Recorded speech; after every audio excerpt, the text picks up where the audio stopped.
1977, United Kingdom. The quiet suburb of Enfield, North London, was the kind of place where nothing remarkable ever seemed to happen. Rows of brick houses lined the narrow streets, and neighbors knew each other by name. But in August of that year, the ordinary fabric of this peaceful community began to tear, revealing something far darker beneath. It began in the home of Peggy Hodgson, a single mother raising her 4 children, Margaret, Janet, Johnny, and Billy. At first, the disturbances were small. Strange tapping sounds on the bedroom walls, a chair nudged slightly out of place, a faint rustle in an empty room. Peggy dismissed them as quirks of an old house, until the night when it became impossible to ignore. One evening, as the children prepared for bed, a loud bang echoed through the upstairs. Peggy rushed in, only to find the heavy chest of drawers sliding across the floor slowly, but with an undeniable, deliberate force. When she tried to push it back against the wall, she couldn't. Something invisible seemed to be holding it in place. Over the following days, the house became a stage for unexplainable events. Objects flew across rooms without warning. Beds shook violently in the middle of the night. Doors slammed as if struck by unseen hands. And then came the voices, low, gravelly tones that seemed to come from the air itself, or worse, from the mouths of the children. It was Janet, the 11-year-old, who became the center of the phenomena. Neighbors reported seeing her lifted from her bed, her body suspended in the air before being thrown across the room. Photographs taken by journalists seemed to capture her mid-flight, her arms flailing, mouth open in a silent scream. The Hodgsons contacted the police, who, though skeptical, witnessed chairs moving on their own and knocks resonating from within the walls. Their testimony, carefully recorded, only deepened the mystery. Soon, the Society for Psychical Research dispatched investigators Maurice Grosse and Guy Lyon Playfair to the scene. Grosse, a man who had recently lost his own daughter in a tragic accident, was determined to uncover the truth. For months, he documented hundreds of incidents, objects hurled through the air, cold gusts of wind with no source, and those chilling, disembodied voices. Janet, at times, seemed to speak in a guttural tone, claiming to be the spirit of a man named Bill, who had died in the very house they now lived in. The press swarmed the story. Headlines screamed of London's haunted house, and neighbors gathered outside to catch a glimpse of the strange occurrences. Some believed wholeheartedly. Others accused the children of staging elaborate pranks. Yet the sheer volume and consistency of the events were difficult to dismiss. Even Ed and Lorraine Warren, the renowned American paranormal investigators, arrived in Enfield, convinced that something inhuman had taken hold of the Hodgson home. Lorraine would later claim she felt a presence of pure evil in the house, a darkness that seemed to cling to the walls themselves. But the truth, if there was one, remained elusive. Were the Hodgson children victims of a genuine haunting, or had their imaginations and a desire for attention spiraled out of control? Witnesses stood firm in their accounts, and recordings of the voices, deep, rasping, and unnatural, still survive today, chilling to hear. The activity lasted for nearly 2 years, sometimes quieting for weeks, only to flare up violently again. Then, just as suddenly as it had begun, it stopped. The house fell silent. The Hodgsons moved on with their lives, though Janet would later speak of feeling watched for years afterward. And yet, for those who were there, the events in Enfield were not something to be explained away. They were something to be survived.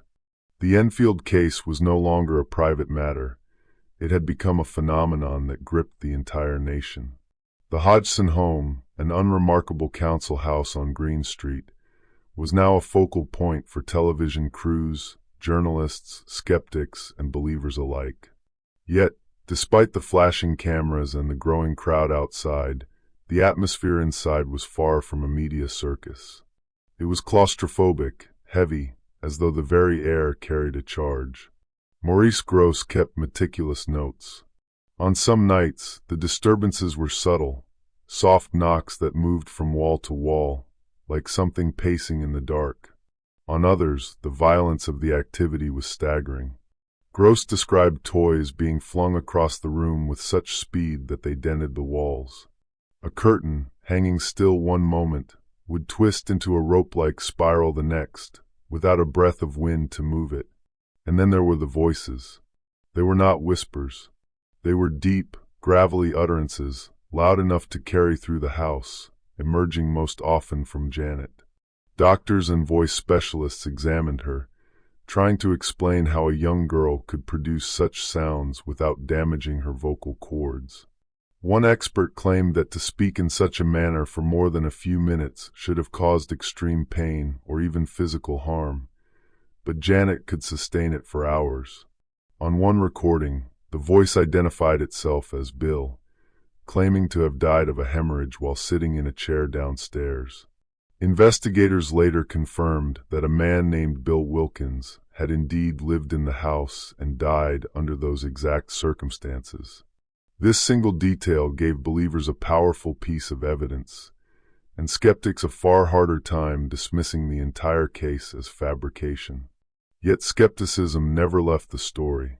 A photographer once caught Janet bending spoons with her own hands, and on another occasion, Gross himself admitted that some events could be explained as childish mischief.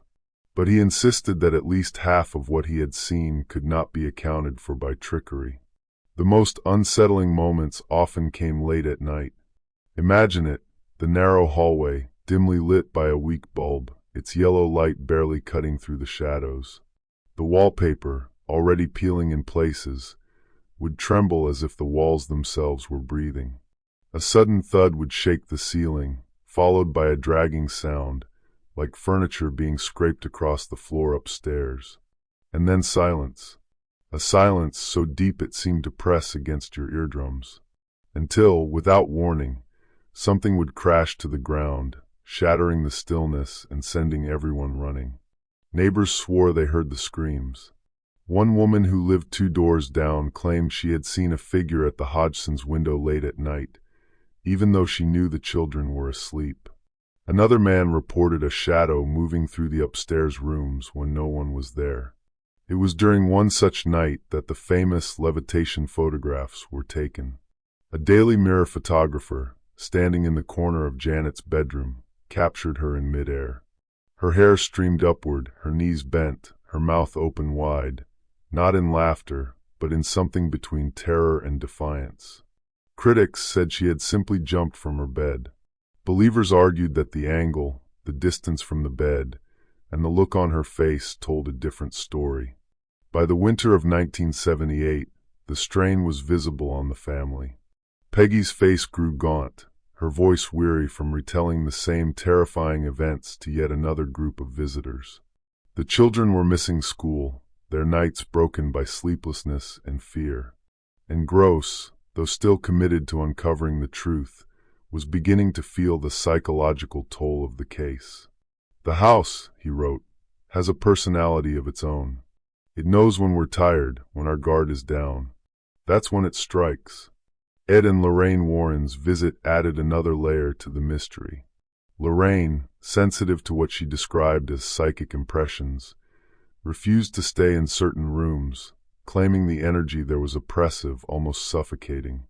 Ed, more forceful in his approach, warned the family that what they were dealing with was not simply the spirit of a dead man, but something darker, something inhuman. Their warnings unsettled the Hodgsons, but they had already lived with the fear for over a year. Whether it was Bill, or something far worse, the entity, if that's what it was, had made the house its own. In March 1979, the activity peaked. That month alone, there were reports of iron fireplace grates being ripped from the wall, heavy furniture toppling over without anyone touching it, and an incident where Janet was found wedged into a small gap between her bed and the wall, her limbs contorted in a way that should have been impossible without injury. She was pale, trembling, and claimed not to remember how she got there. And then, almost inexplicably, the storm began to fade. The knocks grew fainter. The voices came less frequently. Weeks would pass with nothing more than an occasional creak or shadow in the corner of the eye. By the end of the summer, it was over, or at least that's how it seemed. But Janet would later say that she never truly felt free of it. Even as an adult, decades later, she spoke of nights when she would wake to the feeling of being watched, of an icy breath brushing her cheek. "It never leaves you," she said in one interview. "Once you've seen it, it knows you've seen it, and it remembers." The Enfield haunting remains one of the most documented paranormal cases in history. Hundreds of hours of recordings, photographs, and eyewitness accounts. And yet, no one can say for certain what happened in that unremarkable house on Green Street. Some believe it was a hoax, a desperate cry for attention from a struggling family. Others are convinced it was real, an intrusion of something from beyond, a crack in the barrier between the living and the dead. Whatever the truth, the story endures, whispered about by those who dare to wonder. If it happened there, could it happen anywhere? Maurice Grosse would later recall that some of the most unnerving events took place not in front of the cameras, but in the quiet hours between midnight and dawn. Those stretches of time when the mind begins to slip towards sleep, and the darkness seems heavier, thicker. One such night, Grosse sat in the living room, a tape recorder balanced on his knee. The rest of the house was asleep, or so it seemed. The air was unnaturally still, as though the walls themselves were holding their breath. Then came the first knock. Tap, followed by another. Tap, tap. They moved along the ceiling, crossing the room above his head, and then down the far wall. The pattern was deliberate, too deliberate to be random. He turned the recorder on, whispering the time stamp. That was when the voice spoke. It came from upstairs, from Janet's room, a deep, rasping sound that no 11-year-old should be capable of producing. "This is my house," it growled. "You can't take it from me." Grosse's blood ran cold. He climbed the stairs slowly, each step groaning under his weight. As he reached the landing, the voice called out again, this time laughing, a short, broken laugh that ended in a cough. He stepped into the room to find Janet sitting up in bed, eyes half closed, her lips barely moving. "Who are you?" Grosse asked, his voice steadier than he felt. The reply came instantly, loud and raw. "Bill. Bill Wilkins. I lived here before. I died here." The words matched what had been discovered about the house's previous occupant. Grosse pressed further. "How did you die?" "In the chair," the voice said. "In the corner. Blood. Couldn't breathe." Then silence. Janet blinked and looked around, as if waking from a dream. She remembered nothing. Over the months, Grosse and Playfair recorded more than 180 hours of these conversations. Sometimes the voice was playful, taunting them. Sometimes it was violent, spitting curses and threats. And sometimes it was different, slipping into strange, guttural languages no one could identify. One recording in particular stood out. The voice asked Grosse, "Do you know what it's like to be dead?" Before he could answer, it continued, "It's dark. Always dark. And it hurts." The investigators tried to maintain control, to separate themselves emotionally from what they were hearing. But they were only human. There were nights when even Grosse, the most skeptical of the two, admitted feeling an oppressive presence in the room, a weight pressing down on his chest, making it hard to breathe. For the Hodgson family, the haunting was no longer a spectacle. It was a siege. The children began sleeping in the same room for comfort. Peggy kept a Bible near her bed, though she was not particularly religious. There were times when she would wake to the sound of her name being whispered right next to her ear. Other times she would hear footsteps on the stairs, slow, measured steps, that would stop just outside her bedroom door. On one particularly violent night, a metal lampshade was torn from the ceiling and hurled across the room, striking the wall with a deafening clang. Janet screamed, her body lifted clear off the bed and thrown onto the floor. Grosse and Playfair rushed in to find her curled into a ball, sobbing, the bedsheets twisted tightly around her legs. The neighbors, too, began to suffer. Mrs. Nottingham, who lived next door, reported that her kitchen table would shake at night, rattling the plates and glasses. Once, she claimed, she woke to find all her chairs stacked in the middle of the room, something she swore she had not done herself. By early 1979, the house seemed to respond to the investigators' presence. When the team was there, the activity was relentless, objects moving, knocks, cold winds swirling through sealed rooms. But when they left, the house would sometimes fall eerily silent, as though biding its time. It was during one of these quiet periods that Ed and Lorraine Warren arrived. They did not stay long, just a single night, but their impressions were strong. Lorraine later described feeling as though she were standing in a room filled with something old, angry, and intelligent. Ed warned Peggy that the case bore signs of demonic influence, and that if left unchecked, it could escalate. But the Hodgsons had no choice but to live with it. They had nowhere else to go, and so the nights dragged on. The final escalation came without warning. Late one evening, as a storm rattled the windows, Peggy heard the sound of something heavy falling upstairs. Rushing up, she found Janet standing rigid in the hallway, her eyes wide, her mouth open, but no sound coming out. Behind her, the bedroom door slammed shut. It took both Peggy and Gross to push it open. Inside, the furniture was overturned, the mattress leaning against the wall, the curtains wrapped so tightly around the curtain rod they looked like twisted rope.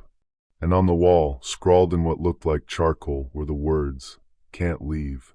After that night, the activity began to fade again. Slowly, over weeks, the house returned to something resembling normal. By the summer of 1979, there were no more voices, no more levitations, no more violent crashes in the night. Just the lingering memories and the unanswered questions. Decades later, Janet would admit that a small portion of the events had been exaggerated or faked. Maybe 2%, she said, but she insisted the rest had been real. "You can't fake the feeling," she told an interviewer. "That cold, that hate. You can't fake something looking right at you when you're alone." Today, the house still stands. New tenants live there, and while most report nothing unusual, some have spoken, quietly, anonymously, of hearing faint knocking at night or feeling a sudden, inexplicable drop in temperature. None have stayed long. And so, the legend of the Enfield haunting endures, a story woven into the fabric of British paranormal history. Whether it was a hoax, a haunting, or something stranger still, one truth remains. For 2 years, a simple house on Green Street became something else entirely. A place where the rules of the living and the dead blurred, and where, in the dark, the past refused to stay buried. It was many years later when I finally saw the house for myself. Green Street had changed, but only on the surface. New shops stood where old ones had been boarded up. The pavement was patched in places, the street lamps taller, brighter. Yet the house, the Hodgson house, looked almost exactly as it did in the photographs from the late 1970s. Number 284. 2 stories. Brickwork faded to a tired brown. White-trimmed windows. Nothing about it screamed haunted. If you didn't know the history, you might have walked past without a second thought. But I knew. And the closer I got, the more I felt that faint tightening in my chest, as if the air here weighed just a fraction more than it should. I didn't knock on the door. I wasn't here for an interview or a guided tour. The current tenants, whoever they were, had nothing to do with the story I'd come for. I just stood across the street, watching. It was early evening, the sky bruised with the colors of an approaching dusk. Light spilled from the downstairs window, warm and yellow. A shadow moved behind the curtain, then vanished. It could have been nothing. Probably was nothing. But I stayed. That was when I heard it. Not loud. Not close. Just a faint tap, as if someone had flicked the glass with a fingernail. I froze. The sound came again. Tap, tap. A wind had begun to rise, carrying with it the smell of rain. The street lamps flickered on. In the fading light, I could see the upstairs curtains stir, too slow for the wind, too deliberate. I reminded myself of all the possible explanations: loose fittings, air pressure shifts, the ordinary groans of an old building. But the rational mind is a fragile thing when the body remembers the stories. And my body remembered every detail I had read: the knocks in the walls, the voice in the dark, the words "can't leave." I walked to the side of the house, my shoes crunching on the wet gravel. The narrow alley was dark, the wall cold to the touch. Through the back garden, I could see the upstairs window of what had once been Janet's room. For a moment, it was just glass reflecting the fading sky. Then something moved behind it. It wasn't the shape of a person exactly, more like a smudge of darkness, a shadow that didn't belong to anything in the room. It lingered for a second, then melted back into the dim interior. My throat went dry. I stepped back onto the street, my pulse hammering in my ears. Across the way, a man walking his dog gave me a strange look, the kind people reserve for those standing too long in front of houses they don't live in. I turned away, but before I could take another step, I heard it again. "Do you know what it's like to be dead?" The voice was low, rough, almost like a whisper spoken right beside my ear. I spun around, no one. The street was empty except for me. And the house. Always the house. I left quickly, telling myself that what I'd heard had been a trick of the wind, that the shadow had been nothing more than a shifting curtain. By the time I reached the end of Green Street, the rain had begun to fall, cold and steady, washing the pavement in silver. But here's the thing. In the days after, I couldn't shake the feeling that something had followed me. At first it was just the occasional knock, pipes settling, I told myself. Then the dreams began. Always the same, standing in a darkened hallway, hearing footsteps above me, and that voice, Bill's voice, saying my name. I moved to a new flat. Threw out the old tape recorder I had once used for interviews. It didn't help. The sounds continued, sometimes faint, sometimes startlingly loud. The worst was one night when I woke to find my bedroom door slightly open, though I was certain I had closed it. There are explanations for all of it, I'm sure. We see shapes in the dark because we are wired to find patterns. We hear voices in the silence because the mind is never truly quiet. That's what I tell myself. That's what I have to believe. But sometimes, in the stillest hours before dawn, I think about number 284 Green Street. About the years between 1977 and 1979. About the people who lived there and what they endured. And I think about something Janet once said, decades after it all ended, or seemed to. "It never really goes," she told the interviewer. "You think you've left it behind, but it knows where you are. It always knows." The logical part of me says it's just a story. But the other part, the part that stood in front of that house, that heard the tapping on the glass, that felt the air shift, knows better. Because deep down, I am certain of one thing. Some houses don't forget. And some doors, once open, never truly close.